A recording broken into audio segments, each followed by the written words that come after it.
Most people investing right now are doing everything right, and it still won't be enough.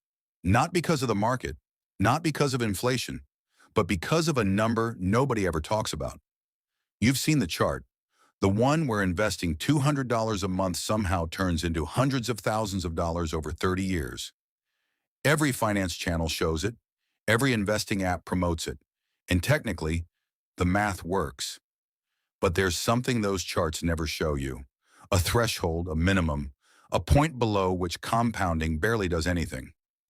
And here's the uncomfortable truth. Most people investing today are still below that point. They've been below it for years, and nobody explained why the magic hasn't started yet. Today we're talking about the real version of compounding, not the pretty version.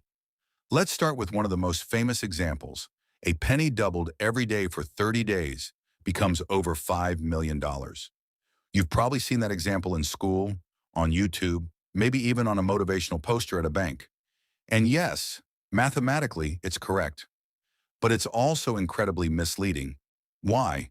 Because it assumes a 100% return every single day for 30 days. That's not investing. That's fantasy. In the real world, the S&P 500, the broadest measure of the U.S. stock market, has historically returned roughly 10% per year. After adjusting for inflation, that drops to around 7%. Still a strong return over time, but nowhere near doubling every day. Here's where the real problem starts. At small dollar amounts, growth is nearly invisible. If you have $500 invested and earn 8% in a year, that's just $40. Not life-changing, not even a fancy dinner in 2026. If you have $1,000 invested, you make $80. Better, but still small. Even $5,000 invested at 8% gives only $400 in the first year. Technically, that's compounding, but it hardly feels powerful. This is the core issue. Compounding only feels real after you cross a certain threshold. Below that, most of your gains come from your contributions, not the market. You are the engine of your wealth, not your investments. So where does compounding start to matter? There isn't one exact universal number, but there's a widely cited benchmark, $100,000. Charlie Munger, Warren Buffett's partner, has said the first $100,000 is the hardest. And he wasn't being motivational. He was being mathematical. Below $100,000, your income drives your net worth. Above it, the market starts to work for you. Let's put this in numbers. At $10,000 invested at 8%, you earn $800 in the first year. That $800 earns $64 the next year. Not life-changing. At $50,000, your first-year return is $4,000. Better, but still small in real terms. At $100,000, first-year gains hit $8,000. Now it starts to feel meaningful.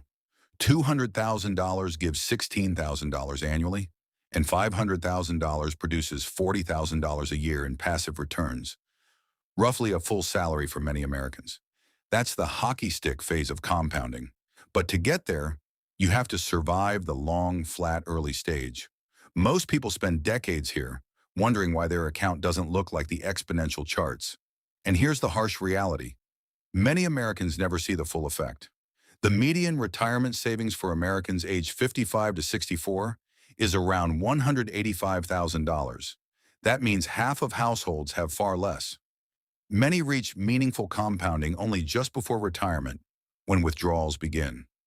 That's why the classic exponential charts feel misleading. They show the destination, not the long runway. Wealth distribution makes this worse. The top 10% of Americans own most of the stock market wealth. The bottom 50% own less than 1%. The same market return looks completely different depending on your starting point. Compounding rewards scale, not just patience. And here's another truth that most financial advice doesn't cover.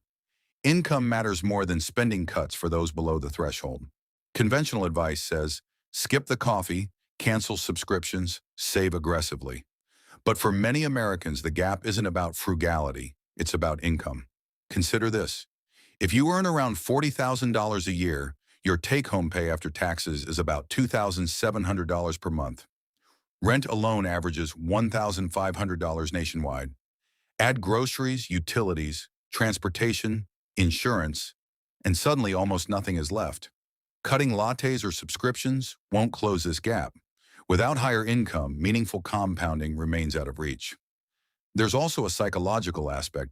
If you save $150 a month for 2 years, your balance might be $3,800. Most of that is your own contributions. Gains are tiny. Social media and charts show exponential growth, creating frustration and self-blame. Many quit. This is the real cost of being below the compounding threshold. So what should you do if you're in this stage? Here's the real playbook. First, focus on growing your income. Every extra dollar you earn compounds far faster than any minor tweak in investments. A raise, a promotion, or a side income stream is far more powerful than switching funds with a 0.05% lower expense ratio. Second, build and protect your emergency fund. Surprises like medical bills or car repairs can reset your savings to zero. An emergency fund of 3 to 6 months of expenses is essential. Without it, compounding progress can be wiped out. Third, stop comparing yourself to exponential charts. Track your absolute net worth and savings milestones. Celebrate hitting $1,000, $5,000, $10,000, $50,000. Every milestone is runway for your future compounding. Think of it like building a plane runway. The plane doesn't lift off at the start, it accelerates until it finally flies. The takeaway is clear. Compounding is real, it's powerful, but it has a minimum threshold. Below that, your focus should be on income, protecting savings, and staying consistent. Once you reach that point, the magic begins, and the upward curve finally accelerates. Understanding this doesn't make your finances hopeless. It makes them strategic. You stop blaming yourself and start building the ladder to reach the $100,000 wall. And once you get there, compounding works like a second job, quietly, relentlessly in your favor. If this changed how you think about wealth, consider subscribing. Most channels oversimplify.